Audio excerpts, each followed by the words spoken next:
کوئی بڑی موومنٹ دیکھیں، اگر پولیٹیکل جو جماعتیں ہوتی ہیں انہوں نے گورنمنٹ کے خلاف بولنا ہے یا اپنا پوائنٹ آف ویو لینا ہے تو پھر دینا ہے، تو پھر انہوں نے کیا ہوتا ہے کہ انہوں نے سڑکوں پہ آنا ہوتا ہے، ایک موومنٹ چلانی ہوتی ہے. اچھا، اس موومنٹ کو چلانے کے لیے آپ کو ایک اسٹرینتھ چاہیے. اسٹرینتھ دونوں جماعتوں کے پاس شاید اتنی نہیں ہے کہ جسے آپ ملک گیر تحریک چلا لیں.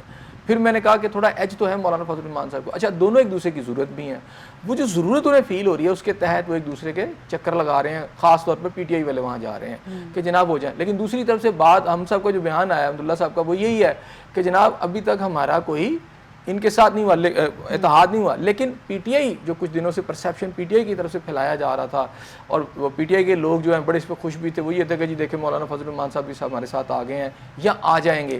تو آج کی ڈیٹ تک تو مجھے ایسی کوئی صورتحال نظر نہیں آتی کہ یہ جو آپ سمجھیں کہ منڈیر چڑھتی ہے، یہ جو بیل ہے یہ منڈیر چڑھے گی، چلتا رہے گا اس طرح. جے یو آئی فے کے متعلق آپ سمجھتے ہیں کہ اگر پی ٹی آئی ان کی جانب سے بھی، جے یو آئی فے کی جانب سے بھی کوئی ایک سافٹ کارنر ہے، چونکہ ان کی جانب سے یہ بھی کہا گیا کہ ہم چاہتے ہیں کہ بانی پی ٹی آئی کے ساتھ جو ہے وہ ناانصافی نہ ہو، تو ان کی طرف سے آپ سمجھتے ہیں کہ ہے کچھ سافٹ کارنر؟ تو ملاقات بھی ہو رہی ہے اور پریس کانفرنس بھی ہو رہی ہے اور وہ سارے دیکھیں جے یو آئی کے ایف کے جو لوگ ہیں انہوں نے آج یہ کہا ہے کہ زیادتی ہو رہی ہے اور ہم چاہتے ہیں ان کے ساتھ زیادتی نہ ہو. یہ پولیٹیکل، اور ساتھ انہوں نے یہ کہا کہ پولیٹیکل جو چیزیں ہوتی ہیں اس میں دروازے کھلے رکھتے ہیں اور اسے کھلے رہنے چاہیے. بات چیت ہوتی ہے، بات چیت کے ذریعے سے بات تو آگے بڑھتی ہے. تو بات چیت تو انہوں نے کھولی ہوئی ہے. اور دیکھیں نا پی ٹی آئی، مجھے تو یہ سمجھ نہیں آتی کس منہ سے وہاں جاتے ہیں. جو کچھ انہوں نے ماضی میں ان کے ساتھ کیا، چلیں بات پھر وہیں پہ آگے ختم ہو جاتی ہے. وہ اگر یہ بھی کہہ لیں کہ چونکہ ابھی مفاد ہے اور مطلب ہے تو وہ مفاد ہے نا، لیکن اس میں کیا سیم وہی پروسیس ہے جو باقی جماعتیں کرتی ہیں. دیکھنا یہ ہے. چلے مولانا فضل الرحمان صاحب کی طرف سے تو آ رہا ہے کہ ٹھیک ہے ہمارے دروازے کھلے ہیں. مجھے یہ بتائیں کہ کیا عمران خان صاحب کی طرف سے کوئی ایسا بیان آ سکتا ہے جس میں وہ شرمندہ ہوں ان تمام بیانات کے اوپر جو، اور ان تمام القابات کے اوپر جو انہوں نے مولانا فضل الرحمان صاحب کے بارے میں کہے، یا اپنی پارٹی کو یہ کہیں گے آپ کہ جی میں جب کہتا تھا ان کو ڈیزل چور اور ساری باتیں کرتا تھا، نہیں یہ ڈیزل بھی نہیں ہے چور بھی نہیں ہے، کیا وہ اپنے تمام ان القابات سے، تمام ان جملوں سے، تمام ان ویلیفیکیشن کمپین سے معذرت مانگے؟ پیپلز پارٹی ہے، پی ایم ایل این ہے، وہی بات جو ہے وہ کہ وہ عوام چھوڑا پیٹ پھاڑ کے پتہ نہیں اس میں سے وہ لوٹا ہوا خزانہ نکالنا تھا، تو آج وہ اقتدار میں بیٹھے. دیکھیں نا بقول پی ٹی آئی کے وہ تو چور ڈاکو ہیں، وہ تو ایک جیسے ہو سکتے ہیں، تھوڑی دیر کے لیے مان لیتے ہیں کیونکہ انہوں نے کلیم کیا تھا. اب یہ تو مدینہ کی ریاست والے ہیں نا، وہ بھی اسلام کے دعوے دار ہیں کہ اسلام لے کے آئیں گے، یہ بھی مدینہ کے دعوے دار ہیں. تو کیا یہ چوروں ڈاکوؤں کو فالو کریں گے کہ اگر یہ ساتھ مل گئے تو ہم بھی مل جائیں؟ تو پھر فرق کیا رہ گیا؟ پھر اسی طرح کے آپ بھی ہیں. پھر قوم کو یہ نہ کہے کہ ہم مختلف ہیں. اچھا چلیں اب مجھے یہ بتائیں کہ کیا جن کو آپ نے کہا یہ ڈیزل کے پرمٹ کی باتیں کہ یہ سارا کچھ کیا ظاہری بات ہے آپ جب اپنے باتیں آگے بڑھانی ہے، جوائنٹ آپ نے ایک سٹرگل کرنی ہے، تو جوائنٹ سٹرگل کے اندر کیا عمران خان صاحب جو ہیں وہ آ کے معافی مانگیں گے، وہ معذرت کریں گے اپنے اس رویے پہ جو انہوں نے مولانا فضل الرحمان صاحب کے حوالے سے مستقل رکھا؟ کیا ظاہری بات ہے چیزیں آگے تب چلیں گی نا، آہستہ پگھلے گی، میلٹ ہوگی جب آپ پہلے تو آپ اپنے شرمندہ ہوں گے کہ جی میرے سے جو میں نے اپنا رویہ اختیار کیا ماضی میں، جب اس طرح صلح ہوتی ہے نا، آپ کہتے ہیں جناب میرے سے غلطی ہوگی، میں نے آپ کے بارے میں باتیں غلط کی، اور یہ کیا قوم کے سامنے آ کے خان صاحب یہ مانیں گے کہ جو کچھ انہوں نے کیا وہ غلط کیا؟ یہ بڑے اب اگر یہ مل بھی جاتے ہیں تو کیا وہ ٹف ٹائم بھی دے سکیں گے؟ نہیں. ناظرین ایک چھوٹا سا بریک لیں گے اور یہیں سے گفتگو کا آغاز کریں گے. Stay with